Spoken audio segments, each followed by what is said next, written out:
ఈరోజు మనం కుల్ఫీ ఐస్ను ఎలా తయారు చేసుకుందామో చూద్దాము.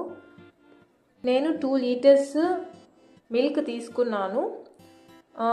దాన్ని ఒక దబర్లో వేసుకొని వేడి చేయండి, మీడియం ఫ్లేమ్లో పెట్టి. అలాగే ఒక డ్రై ఫ్రూట్స్ కొన్ని తీసుకోండి, బాదము, పిస్తా, కాజు, యాలకులు కూడా వేసి మిక్సీ పట్టి వేసుకోండి.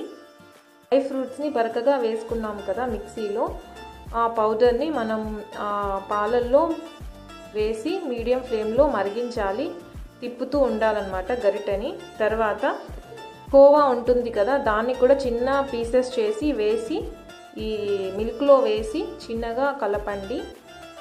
గరిటెని కలుపుతూ ఉండండి ఒక 2 మినిట్స్కి ఒకసారి. ఇది మొత్తం ప్రాసెస్ ఒక హాఫ్ అన్ అవర్ పడుతుందండి, లేదా 20 మినిట్స్లో అయినా చేయొచ్చు. క్వాంటిటీ కొంచెం తక్కువ ఉంటే, నేను 2 లీటర్స్కి చెప్తున్నాను.